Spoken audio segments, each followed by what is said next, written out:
How much information should you give to a psychic? This is a fantastic question, and we're going to dive into it in today's video.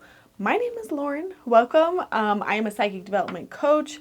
I like to say I'm a psychic. If you are out there reading other people, I really like to create videos to help you navigate your psychic abilities and running a business. But also for those of you who are just wanting to get a reading from a psychic and you're like, how much should I withhold? You know, how do I know that a psychic is giving me accurate stuff? So we're going to talk about bias in this video and kind of how it affects readings both in a positive and negative way. And I think it's really important to know, again, as a psychic, and always keep it in the back of your mind. So the problem here, or the fear, is that, you know, if the psychic knows too much, they're not being psychic, right? They're maybe leaning more into their left brain, into counseling and giving advice based on the information you provide. And I totally get that. I totally get not wanting to give a lot of information to a psychic to avoid that, because yeah, that's absolutely a problem. Another problem we encounter as psychics too is that if we know too much, or if we are letting all the background information that our client is giving us like affect us too much, it can change like the questions we ask. For example, if somebody comes into a reading and says like, this is what's happening, this person is cheating on me, for example, blah, blah, blah, blah, and you just kind of believe that from the gate, you know, you could then ask questions of like, well, why did they cheat, blah, blah, blah. But maybe, you know, that didn't actually happen, or maybe that was just your client's guess. And maybe the questions we should be asking are different instead. Maybe it's, hey, why are you so worried about somebody cheating on you? Are you absolutely sure? That's like a bad example. But I think it's important to know that, you know, even with the best intentions, sometimes clients can feed you information and then it could just change the way you direct the reading, basically. Another huge problem we can run into with giving a psychic too much information is they could start to lean into psychic fishing. And that is basically when you are kind of like asking questions of your client, fishing for information to therefore then give more information to that client that's based, again, on the information they provided, not on intuitive information. However, I think the opposite can equally be a problem. If you don't give a psychic enough backstory, sometimes it can have negative effects. The most common being, you know, if you are withholding information from a psychic and you're saying, I want them to tell me something that only I would know or only the spirit would know. What you're doing is you're testing a psychic, which is fine. I get it, like it happens, and psychics should be prepared for that. But what happens with this is that you're essentially saying, I don't trust you, psychic. Give me some information and prove to me that you're like real or what you're doing is correct, and then I will trust you. The issue with this, though, is that intentionally what you're saying is, I don't trust you, I'm blocking you, I am kind of like putting up a wall. You know, subconsciously what you're doing is you're putting up a barrier in between you and that psychic, and you're kind of saying, I don't trust you. You're not allowed to like earn my energy until you earn it. And ultimately what I'm trying to say here is that makes you harder to read, because if you're kind of closing off your energy, it's much harder for a psychic to read you. It's always going to be easier if you just go in open and say, yeah, I'm an open book. Feel free to read me. But I think testing a psychic can ultimately kind of backfire on you by closing yourself off and making it harder for them to read. Also, if you withhold too much information, you could just like not get the reading that you wanted at all. A perfect example of this is that somebody came to me for a pet reading and they wanted to know where their kitty was, for example. And I think I spent the entire reading basically finding out that, oh, I think the cat died, I think it got hit by a car, yada yada. And then it was like 5 minutes was left and she was like, oh yeah, well, my cat died, I know she was hit by a car. And basically I just spent the whole reading telling her what she already knew. And so I felt like that was kind of a waste of her time because she already knew that. So if she wanted to test me in other ways or ask me other questions, she should have given me that background information, and then I could have gone from there. So if you don't have enough information, you kind of go your own way as the reader, and that might not be exactly what your client wanted. Or for example, like on a lighter sense, it might just be that they wanted to talk about career, but they didn't bring that up, and what came up was all the sort of stuff around relationships.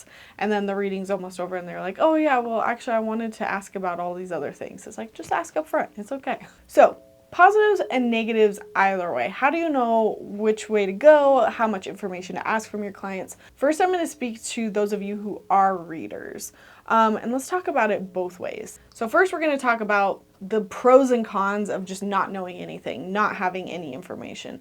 The pros of this are you are just like going in with a completely blank slate. And that's great because that's really saying, okay, none of my clients' bias, any of their backstory, agenda, any of that they want to give me, none of that's in my way. There's just like a free, open range, whatever spirit wants to talk about, I can just dive into, and I'm not influenced basically by any words that they're saying to me. Truly, it's as unbiased as possible, and you're letting spirit take the lead and tell you where to take the reading. And a lot of psychics operate from this, like they will start the reading this way and not even allow for questions. So every psychic's different. I think the other pro of this is that you don't use your client as a crutch. You learn to trust yourself and the information that's coming through and your psychic abilities over like, hey, client, what do you want to hear? What information can you give me?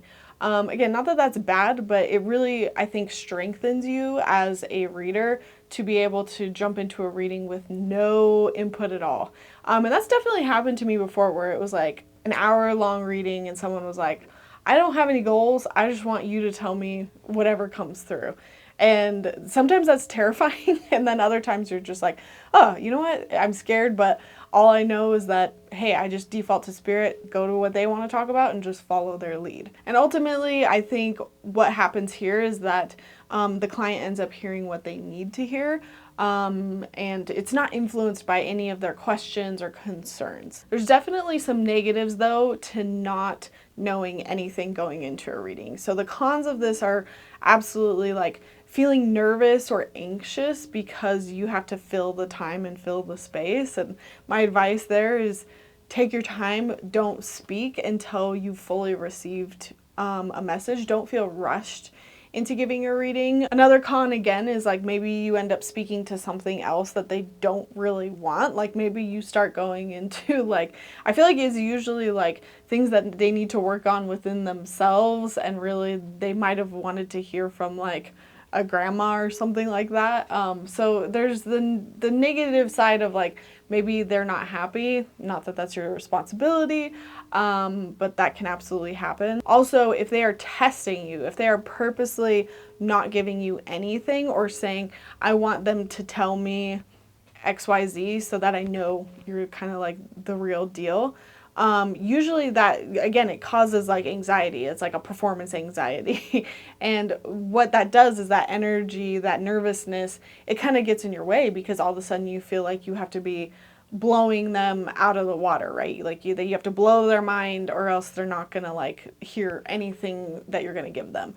And so knowing that your emotional state can kind of affect that is important because, you know, ultimately your anxiety gets in the way of being able to receive like a good message there. And so in those cases, when you feel like somebody is testing you, it's always good to kind of like bring it up in a nice way and say like, hey, can you even just give me permission to read you? Can you open up your energy? If you're in front of them, it could be like, hey, can I hold your hands for like 5 seconds? Can I touch your keys? Something to energetically open them up so that they aren't testing you and withholding that information. You can even just imagine like tearing down that wall. You can lead them through a visualization and be like, hey, let's I'm having a hard time connecting with you. Let's, you know, kind of take this wall down a little bit. So there's ways of getting around that. Honestly, what I do is I just say in the moment, I'm like, I feel like, I have to give you the most perfect answer or else you won't believe me.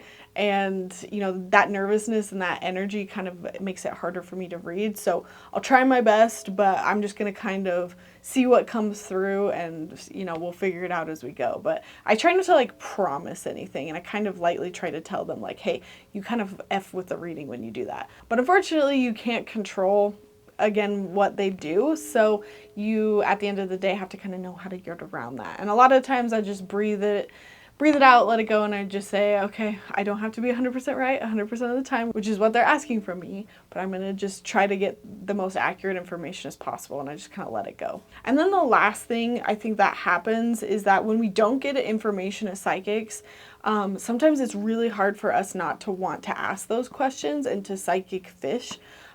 Basically saying like, oh, well, there's somebody coming through, and, do you have a grandfather that's passed? I'm so guilty of doing this when I'm nervous.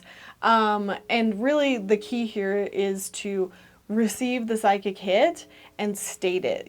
Don't make it into a question, make it into a statement. Be confident in what you're delivering. And if that means you need to sit with the information, let it come through before you speak, it's okay to be in silence for a little bit of time. Ultimately, we want to try to avoid psychic fishing. I have a whole video on it if you're like, what the heck is this?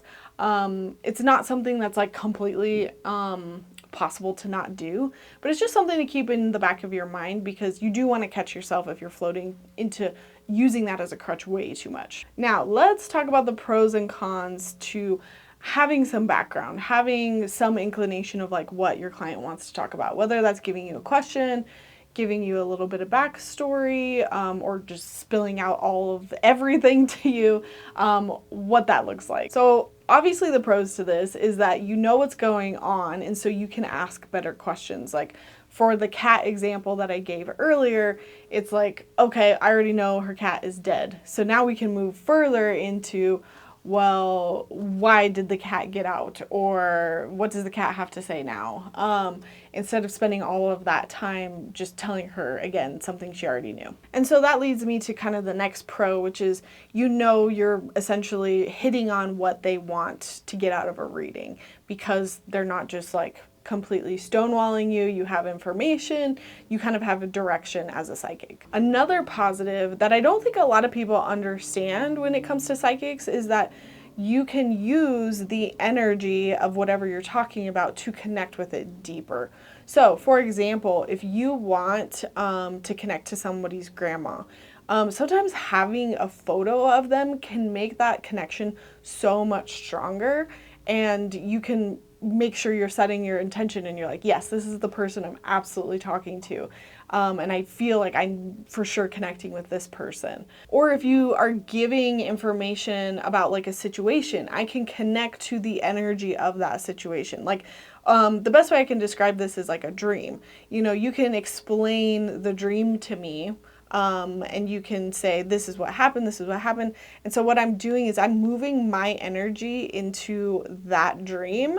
I'm like literally imagining my energy going into the dream, and I'm asking the dream itself, or the situation, hey, what does this mean? What was this about?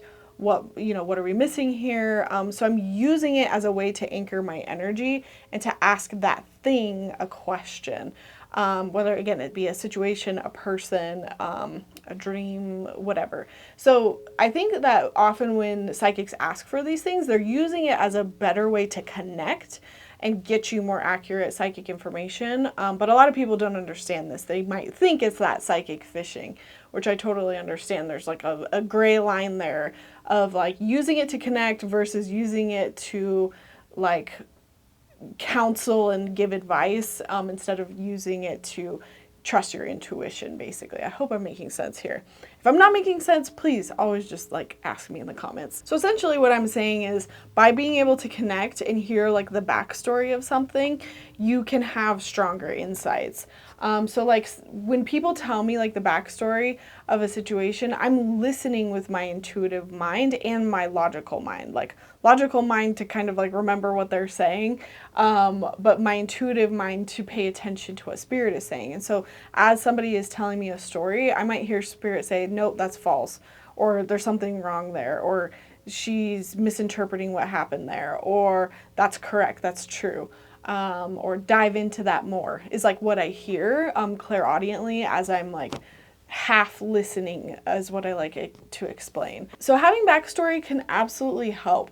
It can help you connect better, ask those better questions, giving you kind of stronger intuitive hits. Now, absolutely, there are cons to knowing too much. Sometimes people will just talk, and they give you so much of their bias, of their opinions, that it starts to get into the territory of like, well, am I influenced by their opinions and their bias on the situation?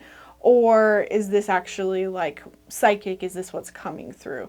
Like the only example I can think of is like, if somebody's telling me they want to move to a different city and they give me like 3 different cities, and then they start to go on a rant on what they think about the cities. It's like, no, I don't want to know what you have to think about it. You can keep that to yourself. Let me tune into the energy of the cities first. And then I can tell you, because if I happen to pick up on the same thing as that person, it's like, well, shoot, is it her stuff? Is it her bias that kind of influenced me and made me lean that way and kind of have that assumption? Or is it that, we were both actually correct on it and we were both feeling the same thing? So it kind of creates those problems that are hard to like fix after it's already happened. So the key to this is just make sure to stop your clients if they're giving you too much information. It is always okay to interrupt them nicely and say, hang on, let me tune into that really quick and tell you what I'm getting before you give me more. Like it can be as simple as that. And I feel like most people are probably going to be like, yes, oh, sorry, okay. Because they want that unbiased information. That's why they're coming to you. Again, another con of this is I think that you tend to get more into counseling, because if you have too much information, like this isn't like a hard and fast rule, but I think your left brain tends to like analyze the situation, and you really have to remember to stay in that psychic mind and only give psychic advice. And if you're new to my stuff and you're like, what is this left brain thing that she keeps talking about? I have a video on it of kind of how do I separate like what is psychic and what's not, and I call it like your left brain, right brain, psychic mind, analytical mind, and it's very important to kind of know the difference between those, and you always want to stay in your psychic mind as you're receiving those intuitive hits. Like a good example of this is like the photo. Sometimes photos actually like don't help me. Sometimes they do help me. I feel like they help me make sure that I'm connecting to the right energy, but something you can totally do is you could get a photo and you could start to judge the person or the pet just on the photo alone. Maybe there's a photo of a dog and it looks sad. And so, is the dog actually sad, or was it just sad looking when this picture was taken? And that could go for people too. Maybe you're connecting to a loved one in spirit. And what if they hand you a photo of this person and they look really dressed up and fancy and wealthy? And maybe that's not actually the case because you're judging it from the photo. Your judgment can absolutely like affect what you're receiving, because you're like, oh, well, they're wealthy. Maybe I should ask questions around that. You really have to like take a step back, make sure that you're reading things with a fresh slate, not making any sort of judgments whatsoever. And when you ask questions, like it's so important to be open-ended, free of judgment. I talk about this in my question video, and in my courses more specifically, of like how can you make sure that you are not having that bias going into it. And I just want to end this with like, I do acknowledge that like bias is always going to be there. Your ego is always there. It's so hard to like read and not have that be there. You are still a human. You are still a spirit living a human experience. And so like to think that you're going to be 100% perfect is impossible. Like that bias is just going to be there.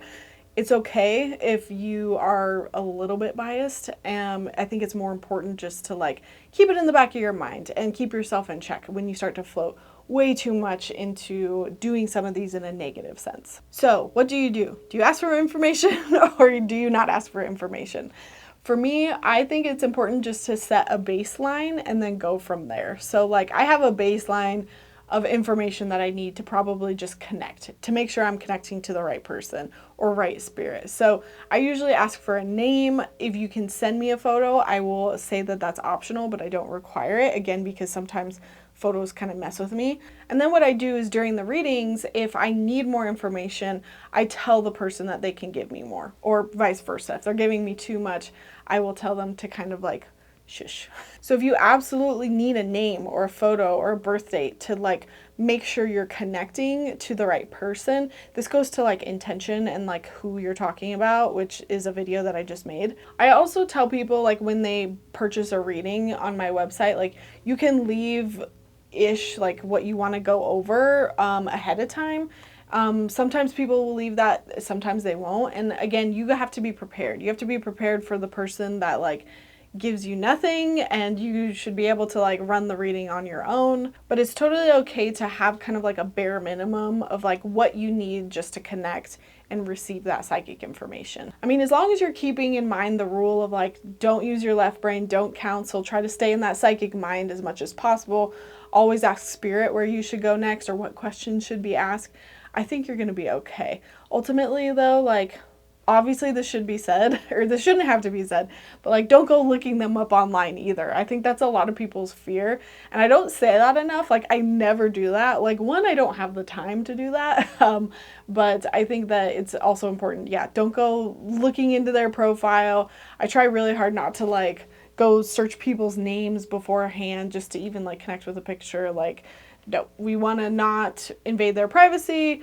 Again, we should be able to read with little to no information. So breaking this down, when I think you should ask for less information is like when you're trying to solve a mystery. If there's like something that happened that went on, or you're trying to guess at like what's going on in a situation and they don't know, that's when I would say give me as little information as possible. Maybe like give me the person, if you know this person died and we're like wanting to know how or why, or a pet, like if the pet is lost, like give me as little information as possible, because any outside information might affect my bias and what's like coming through. So like, for example, like if somebody is trying to find a piece of jewelry that they lost, like I want to know as little as possible so that I know it's as psychic as possible, and like really like look into it from all different angles. And then I'll say, okay, now you tell me what you think, and you give me like the background of what you think happens.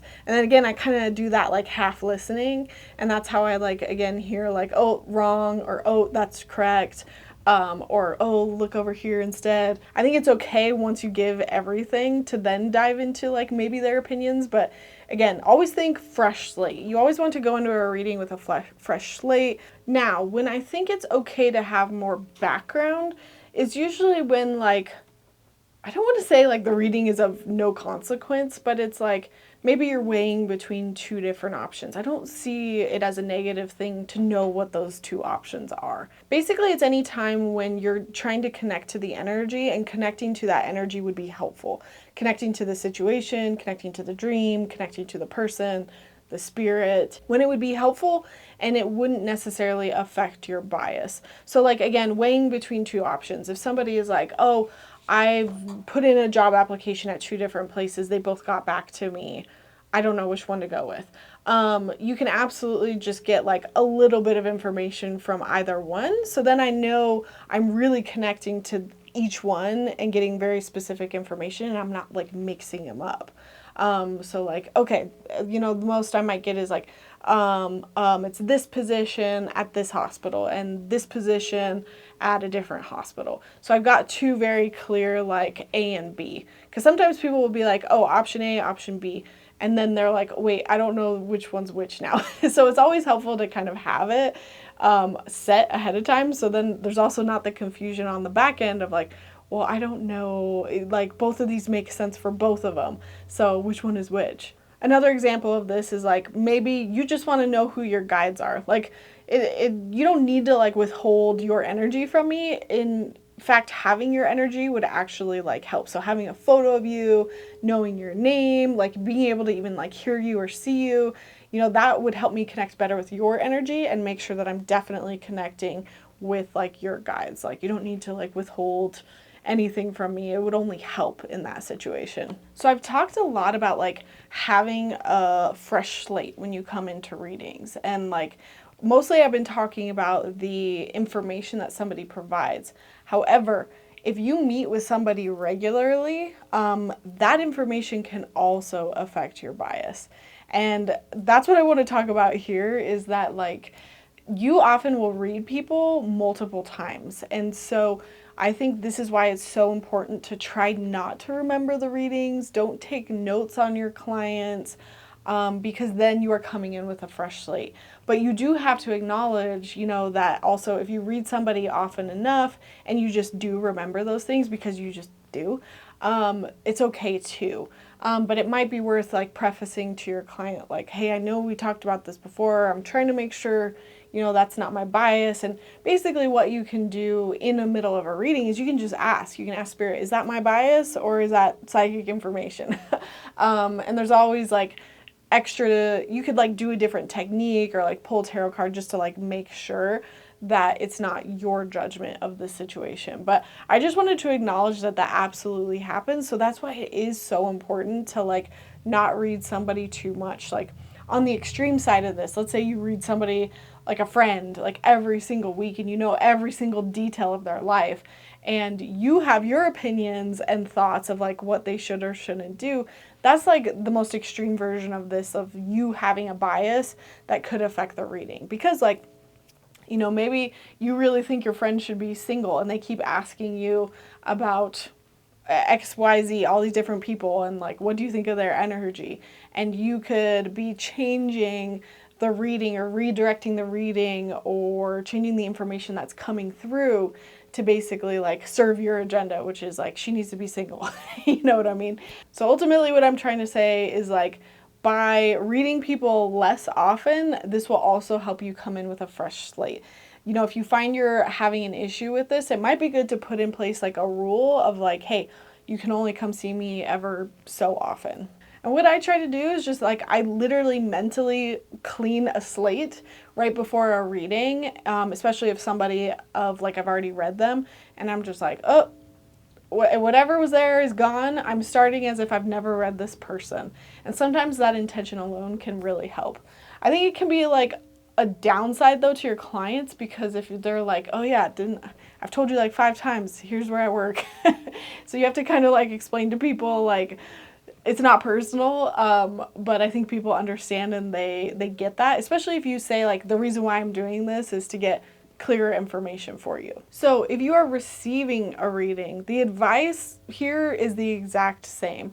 Like, based on what you want to know, kind of determine, do they need to know the backstory or do they not? Would it help the psychic better connect to the energy, or would it actually like influence their bias? And should I kind of maybe withhold some of that information? If you don't know, you can always just ask the psychic and they'll tell you what they would prefer. And just know that most psychics are usually they're asking for that information to just better connect to you, your energy, the situation. They're not trying to do it to like psychic fish, hopefully, if they're a good psychic, if they're ethical psychic. So don't feel like you have to like withhold everything, because again, remember that if you withhold too much, you kind of put up that barrier and it ultimately makes you harder to read. So in my opinion, I would always go into a reading just completely open, and then I can judge it later, instead of judging it up front, blocking my energy, and then not being able to get a good reading. You always want to be open versus closed, in my opinion, when it comes to receiving a reading. Final thoughts. Ultimately, choose based on the questions, what you're hoping to achieve for the reading, and just try to keep your bias as neutral as possible, your emotions as neutral as possible. Try not to judge the person, the thing, the situation that you're reading. Clean that slate as much as you can. Know that you are not going to be perfect at it, and that's okay too. Ultimately, I hope this gives you permission to ask for more information or tell people, slow down, don't give me as much. And I hope that it helps you just become a more accurate and a better psychic reader. So let me know if you have any questions in the comments down below. Please feel free to also join us on Patreon. We do a psychic game night once a month where we all practice reading each other. So it's a really good space to basically test this out and work out all the kinks if you feel like you kind of have some growth to do in these areas, or you just want the practice. We have a great community over there. Lots of extra perks, videos, live nights, readings, lots of fun stuff over there. If you found this video helpful, please give it a like, and I will see you in my next one. All right, bye.